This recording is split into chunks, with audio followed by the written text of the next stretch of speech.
আসসালামু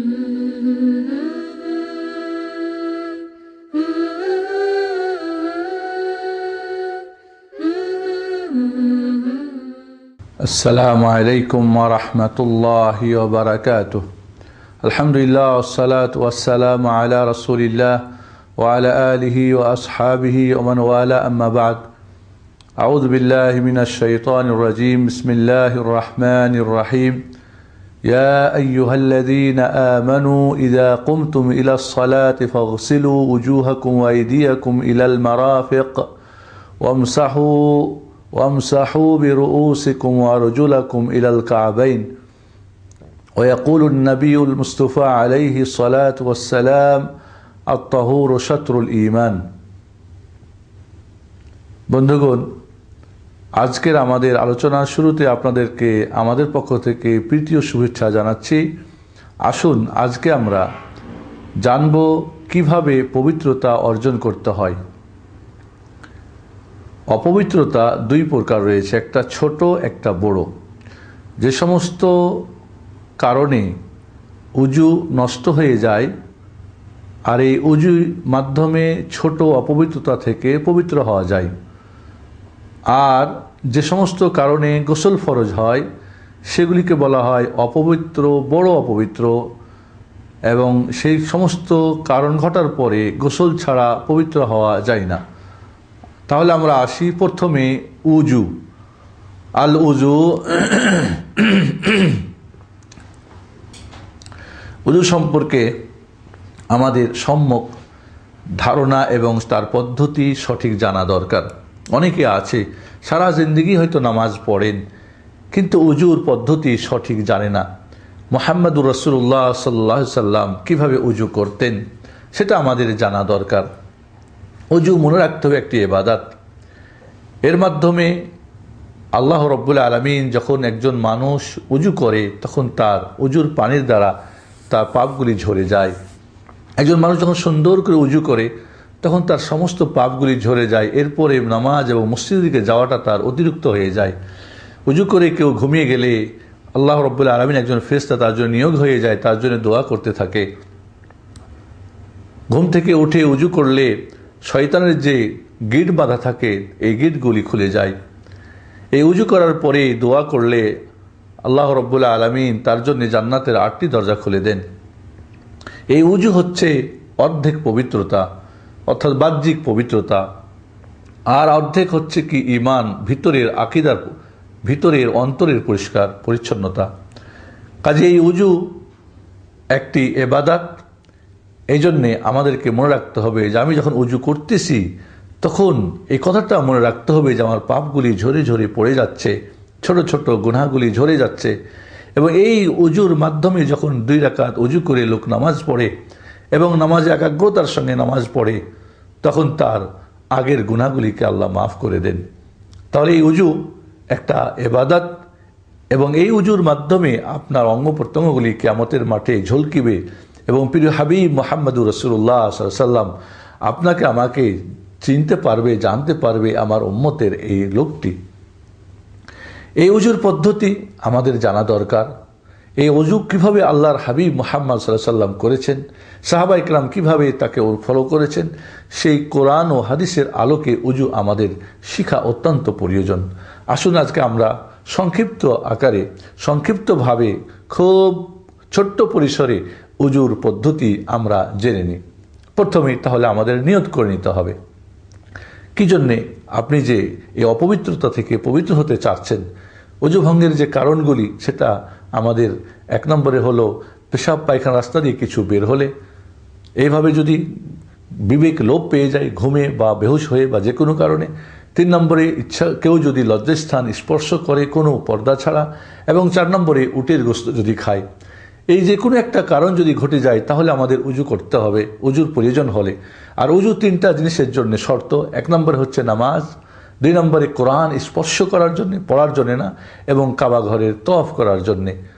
তাহলে যে সমস্ত কাজে উজু শর্ত সেই সমস্ত কাজে উজু করেই আমাদের করতে হবে। এছাড়াও সর্বদা উজু অবস্থায় থাকা অতি উত্তম, এর মধ্যে কোনো সন্দেহ নেই। এই জন্য উজুর পদ্ধতি আমাদের জানা দরকার। আসুন প্রথমেই তাহলে আমরা আমার এই অপবিত্রতা, ছোট অপবিত্রতাকে দূর করার জন্যে আমি উজু করতে যাচ্ছি বা করব, এই নিয়তটা মনে থাকতে হবে। 2 নম্বরে বিসমিল্লাহ আমাদেরকে বলতে হবে, শুধু বিসমিল্লাহ, বাস এটুকুই বলে এবার আমরা উজু শুরু করব।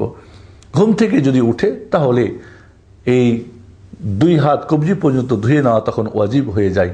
বাকি যদি ঘুম থেকে না হয়, নর্মালি হয়, তাহলে উজুর জন্যে প্রথমে আমরা ডান হাত কবজি পর্যন্ত 3 বার ধৌত করব, আঙুলগুলি খিলাল করব। এইভাবে এরপরে বাম হাত কবজি পর্যন্ত 3 বার ধোবো এবং আঙুলগুলিকে খিলাল করব। যখন কবজি পর্যন্ত 2 হাত ধৌত করা হয়ে গেল, এরপরে আপনাকে পানি নিতে হবে। 1 অঞ্জলি পানি নিয়ে অর্ধেক পানি মুখে নিয়ে মুখের মধ্যে কুলি করতে হবে। গড়গড়া বলে নাই কোনো জিনিস, আমাদের বইপত্রে গড়গড়া লেখা থাকে না, কুলি মানে ভিতরে পানিটা নিয়ে করে নড়াতে হবে এবং নাকের মধ্যে অর্ধেক পানি দিয়ে টান দিয়ে বাম হাত দিয়ে নাকটাকে ভালো করে ঝেড়ে নিতে হবে। মনে রাখতে হবে, বিশেষ করে ঘুম থেকে উঠলে শয়তান নাকের মধ্যে ঘুমায়, এ কথা হাদিসে আছে।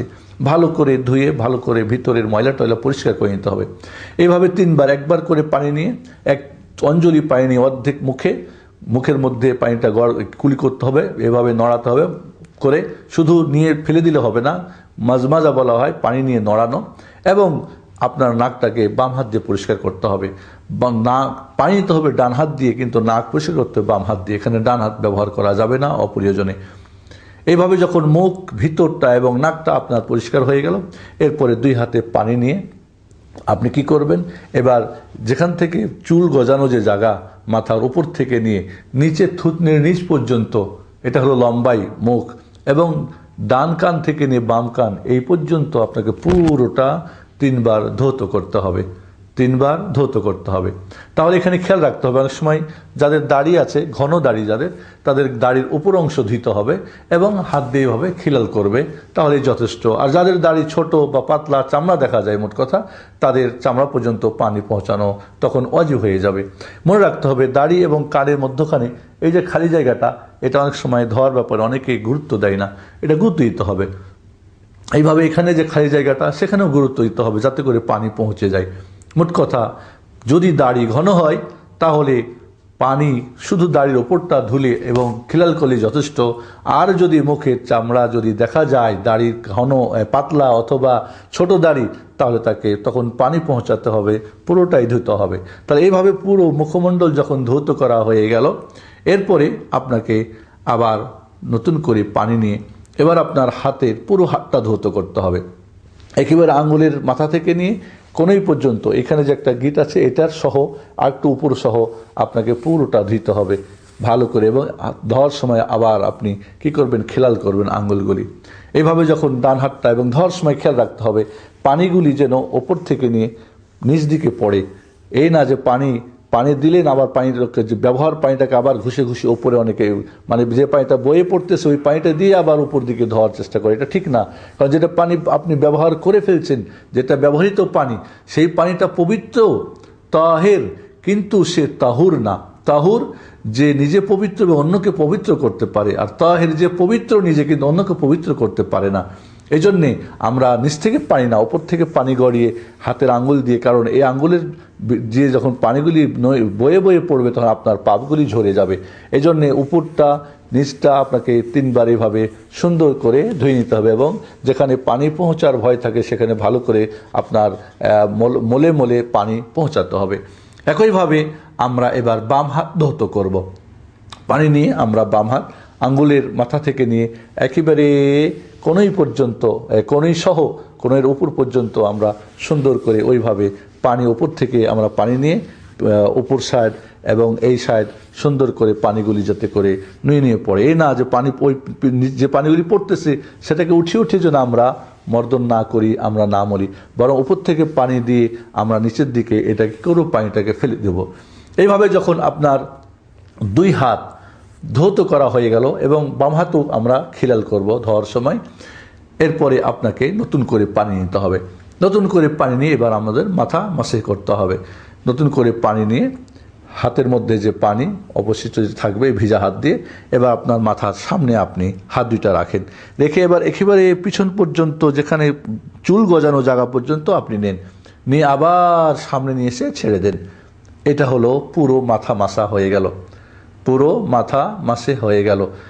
অনেকেই করে কি আমাদের কিছু বইয়াতে লেখা যায় 3 আঙ্গুল দিয়ে নিতে হবে, 2 আঙ্গুল দিয়ে নিয়ে আসতে হবে, এ ধরনের পদ্ধতি কোনো হাদিসে নেই, এগুলি মানুষের বানানো। পুরো হাত আল্লাহর নবী আলাইহিস সালাতু ওয়াস সালাম কি করেছেন, আপনার মাথার সামনে রেখে পিছনে নিয়ে আবার সামনে এসে রেখেছেন।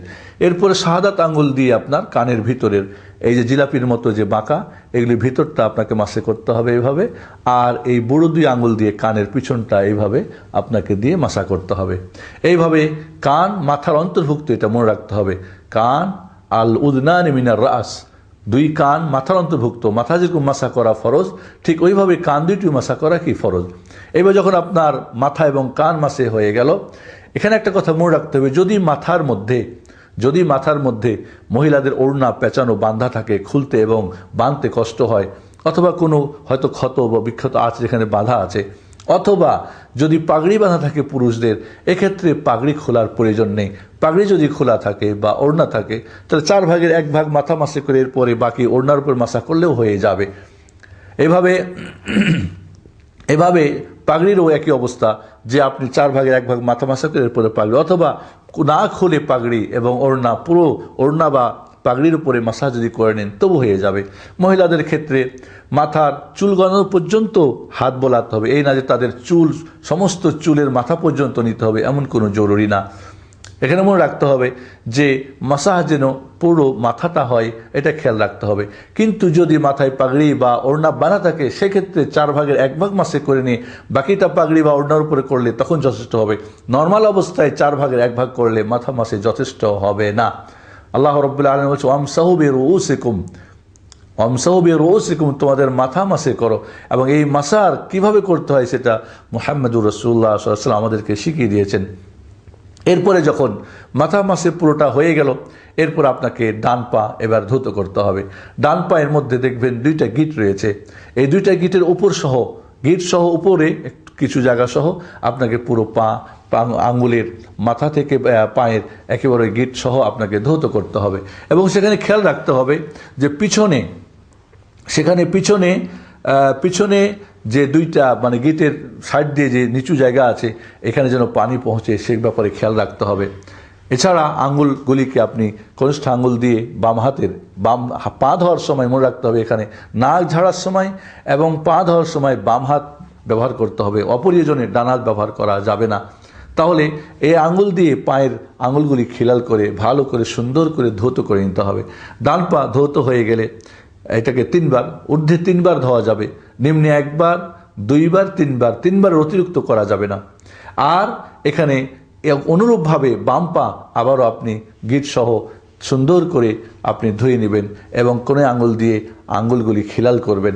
এইভাবে 2 পা যখন ধৌত করা হয়ে গেল, আপনার এবার উজুর পরে হালকা 2 হাতে কিছু পানি নিয়ে পানিটা যে ফেলে দিয়ে পানি যে অবশিষ্ট যে পানি থাকবে বা হালকা একটু পানি নিয়ে লজ্জাস্থান বরাবর এইভাবে আপনি ছিটা দিয়ে দেবেন, যাতে করে কোনো অসা বা সন্দেহ না থাকে যে এটা পেশাবের পানি কিনা ইত্যাদি ইত্যাদি। এইভাবে আপনার কমপ্লিট এবার উজু হয়ে গেল। এখানে একটা কথা মনে রাখতে হবে আমাদেরকে, যদি পায়ের মধ্যে আমাদের মোজা পরা থাকে এবং পূর্ণ উজু করার পরে এই আপনি মোজা পরিধান করে থাকেন, তাহলে এক্ষেত্রে সেই মোজা আপনার খোলার প্রয়োজন নেই। সেটা চামড়ার মোজা হোক, রেক্সিনের মোজা হোক, ওলেন হোক, কটন হোক, যে কোনো মোজা হোক, মোট কথা যে এই মোজাতে পায়ের চামড়া দেখা যায় না, ঢাকা এবং গরম পাওয়া যায়, এই মোজা হলে অনেকেই মনে করে যে শুধুমাত্র কেবলমাত্র ওই চামড়ার মোজা হলে মাসা করা যাবে, আর কাপড়ের হলে বা ওলেন বা অন্য হলে করা যাবে না। এটা ভুল ধারণা। কারণ যেমন চামড়ার মোজার কথা হাদিসে এসেছে খুফ বলা হয়, ওইভাবে জাওরাব এবং তাসাখিন মানে যার দ্বারা পা গরম হয়, এবং জাওরাব যেটা মোজা কাপড়ের মোজা, সেটা যে কোনো কাপড় দিয়ে হোক, উলেন হোক, কটন হোক, এই মোজা পরিধান আল্লাহ নবী আলাইহিস সাল্লাতু ওয়াস সালাম সবগুলির উপরে মাসে করেছেন, সবগুলি সুসাব্যস্ত। অতএব একটাকে স্বীকার করা একটাকে অস্বীকার করা এটা অজ্ঞতা ছাড়া আর কিছুই না। কাজে পায়ে যদি মোজা পরা থাকে সেক্ষেত্রে আপনি পায়ের উপরে মোজা আর খোলা দরকার নাই, তখন শুধুমাত্র মোজার উপরে আপনি ডান পায়ে মোজা আছে, বাম হাত দিয়ে আপনি ডান পা দিয়ে এভাবে টান দিবেন, এই গিটের উপর পর্যন্ত। এইভাবে বাম পায়ে আপনি এইভাবে টান দেবেন, বাম হাত দিয়ে মোজার উপরে মাসা হয়ে গেল, খোলার প্রয়োজন নেই। বাড়িতে থাকা অবস্থায় একদিন এক রাত 24 ঘন্টা প্রথম মাসে করার পর থেকে নিয়ে, অর্থাৎ একজন উজু করলো, উজু নষ্ট হয়েছে, এরপর উজু করলেন, প্রথম যে মাসা করবে এখান থেকে নিয়ে 24 ঘন্টা এইভাবে তার মোজার উপরে মাসে করা চলবে। আর যদি সফর অবস্থায় থাকে তাহলে 3 দিন 3 রাত তার জন্য এরকম মাসে করা কি জায়েজ হয়ে যাবে। এইভাবে যখন পূর্ণ উজু আপনার হয়ে গেল, এরপর আপনি দোয়া পড়বেন, আশহাদু আল্লা ইলাহা ইল্লাল্লাহু ওয়াহদাহু লা শারীকা লাহু ওয়া আশহাদু আন্না মুহাম্মাদান আবদুহু ওয়া রাসূলুহু। আল্লাহর হাবিব মুহাম্মদ সাল্লাল্লাহু আলাইহি ওয়াসাল্লাম বলেন, যে ব্যক্তি পূর্ণ উজু করার পরে এই দোয়াটা পড়বে, আল্লাহ রাব্বুল আলামিন তার জন্য জান্নাতের 8টি দরজা খুলে দিবেন। সুবহানাল্লাহ। এরপরে অন্য আরেকটি দোয়া আছে, আল্লাহুম্মা জাআলনি মিনাত তাওয়াবিন ওয়া জাআলনি মিনাল মুতাতাহহিরিন। আল্লাহ আমাকে তুমি পবিত্রতাকারী এবং তওবাকারীদের অন্তর্ভুক্ত করে দাও। পবিত্রতা হলো বাহ্যিক, আমি করলাম, এবং আত্মিক পবিত্রতার জন্য হচ্ছে তওবা। এই জন্য এখানে 2টি কথা বলা হয়েছে। যেরকম আপনি বাহ্যিকভাবে পরিষ্কার পরিচ্ছন্ন হলেন, ভিতরটাও কিন্তু পরিষ্কার হতে হবে। সেখানে কোনো প্রকার শিরিক, কুফর, কালিমা, হিংসা, বিদ্বেষ রাখা যাবে না। কারণ ভিতরটা, বাইরটা পরিষ্কার হয়ে গেল, ভিতরটা অন্ধকার থাকলো, কালো থাকলো, নোংরা থাকলো, ময়লা থাকলো, তাহলে আল্লাহ রাব্বুল আলামিন কেমন করে কবুল করবেন? মোট কথা আমাদের মনে রাখতে হবে, এইভাবে পূর্ণ উজু আমাদের হয়ে গেল। এই উজুর ক্ষেত্রে আমাদের মনে রাখতে হবে, অনেকেই উজুর ক্ষেত্রে কিছু ভুল ত্রুটি করে থাকেন, ঘাড় মাসা করে থাকেন, এটা উজুর অন্তর্ভুক্ত না। অনেকে উজুর প্রত্যেকটা অঙ্গ প্রত্যঙ্গের সময় দোয়া পড়ে থাকেন, এগুলি সম্পূর্ণ সুন্নত পরিপন্থী। অনেকেই আবার উজুর মধ্যে দেখা যায় কিছু নিজেদের বানানো নিয়মকানুন এখানে অ্যাড করে দেয়, সেটা থেকে আমাদের বিরত থাকতে হবে। মোট কথা, যে বর্ণনাটা আমরা দিয়েছি এটা বিশুদ্ধ হাদিসের আলোকে আমরা বর্ণনা দিয়েছি, এবং এইভাবেই আমরা উজু করতে পারলে এই উজুই আমার কিয়ামতের দিন ঝলকিবে, এই উজুই আমার গুনাহ মাফ করবে, এই উজুতেই আমার নামাজ ইনশাআল্লাহ বিশুদ্ধ হবে। আসুন আল্লাহ রাব্বুল আলামিন আমাদেরকে রাসূলুল্লাহ সাল্লাল্লাহু আলাইহি ওয়াসাল্লামের সঠিক পদ্ধতিতে উজু করে নামাজ পড়ার তৌফিক দান করুন। আমিন। আসসালামু আলাইকুম ওয়া রাহমাতুল্লাহি ওয়া বারাকাতুহু।